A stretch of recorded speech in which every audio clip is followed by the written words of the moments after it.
بلکہ ایک اور واضح اس سے بھی زیادہ وضاحت کے ساتھ آپ نے ایک حدیث میں یہی بات کہی.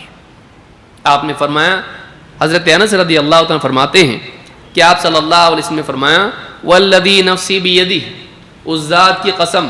جس کے ہاتھ میں میری جان ہے, لا یدع اللہ رحمتہ الا علی رحیم, اللہ تعالیٰ اپنی رحمت اسی پر ڈالتا ہے, اسی پر لٹاتا ہے, انڈیلتا ہے جو رحم کرنے والا ہو, دوسروں پر رحم کرنے والا ہو.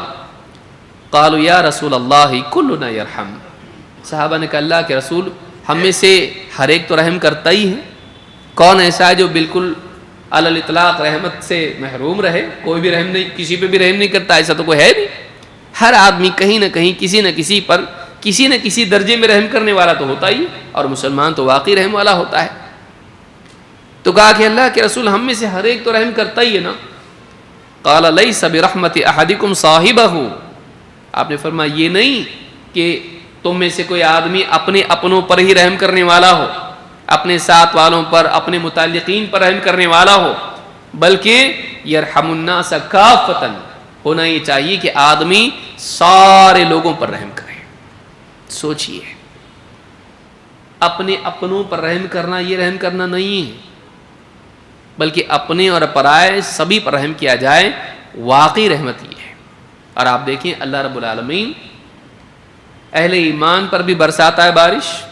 کفار پر بھی برساتا ہے, وہ جو اس کے لیے اولاد اور شریک ٹھہراتے ہیں ان کو بھی عطا کرتا ہے, ان کے لیے بھی زمین سے اناج اگتا ہے, ان کے لیے بھی ہوائیں چلتی ہیں, ان کو بھی کھانا پینا لباس اور وہ ساری نعمتیں جو اہل ایمان کے لیے ہیں دنیوی اعتبار سے, وہ ساری نعمتیں, مادی نعمتیں سب ان کو ملتی ہیں.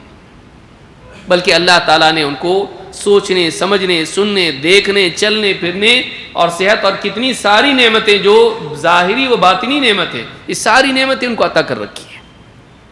روک کے نہیں رکھتا اللہ تعالیٰ ان سے. تو اللہ جس کو ہم اپنا رب مانتے ہیں اور سورۃ الفاتحہ ہر نماز میں الرحمن الرحیم پڑھتے ہیں, بسم اللہ الرحمن الرحیم پڑھتے ہیں, اہل ایمان کا شعار بھی یہ ہونا چاہیے, خصوصاً اس لیے بھی کہ آپ اہل ایمان نبی رحمت کے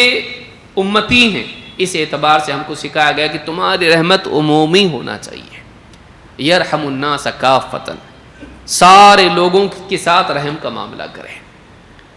یہ حدیث امام الطبرانی نے اس کو مکارم الاخلاق میں ذکر کیا, اپنی کتاب مکارم الاخلاق میں,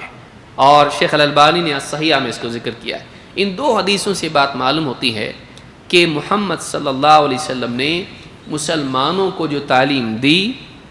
امت مسلمہ کو جو تعلیم دی, اپنے امتیوں کو یہ تعلیم دی کہ ان کا رحم کا معاملہ خاص نہیں بلکہ عام ہونا چاہیے.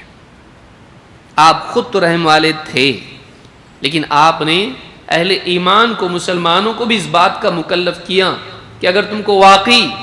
واقعی اللہ کی رحمت تم کو چاہیے, تم کو سارے لوگوں کے ساتھ رحم کا معاملہ کرنا پڑے گا. اس کے بعد اگر کوئی آدمی نبی صلی اللہ علیہ وسلم کی شان میں گستاخی کرے اور آپ کو انسانیت کا دشمن قرار دے, تو یہ آنکھ کا نہیں, یہ دل کا اندھا ہے, اور یہ جاہل انسان ہے. یہ جاہل انسان ہے. کیوں؟ اس لیے کہ اس کو معلوم ہی نہیں. یہ میڈیا کے پروپیگنڈے کا شکار ہے, یہ علم کے دور میں جاہل ہے. اور بعض اوقات ایسا آدمی پڑھا لکھا جاہل ہوتا ہے, بعض اوقات ایسا آدمی پڑھا لکھا جاہل ہوتا ہے, وہ سنی سنائی باتوں پر اعتبار کرتا ہے, ایسی باتیں جو کسی نہ کسی غرض کی بنیاد پر بولی گئی ہوں اسلام کے خلاف. پڑھا لکھا آدمی وہ ہے, پڑھا لکھا, چاہے مسلمان ہو, یہ ہمارا خطاب سب کے لیے ہے, مسلمانوں کے لیے بھی ہے, غیر مسلموں کے لیے بھی ہے.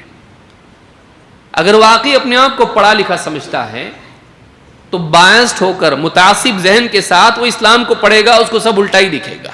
اور صرف اسلام کو نہیں, پھر کسی کی بھی بات سنے گا الٹی دکھے گی. اگر کھلے ذہن کے ساتھ اسلام کی تعلیم کو, نبی صلی اللہ علیہ وسلم کی سیرت کو, آپ کی ذات کا مطالعہ کرے, آپ کی زندگی کا مطالعہ کرے, ایسا آدمی مجبور ہو جائے گا ماننے پر کہ یہ تعلیمات تو ہم کو کہیں اور ملتی بھی نہیں ہیں, یہ تعلیمات ہم کو کہیں اور نہیں ملتی ہیں, اتنی عمومیت کے ساتھ, اتنی صراحت کے ساتھ میں, اتنی کلیرٹی کے ساتھ میں. تو یہ دو حدیثیں ہی میں سمجھتا ہوں کافی تھیں, لیکن آپ دیکھیے اور باتیں ہمارے پاس ہیں.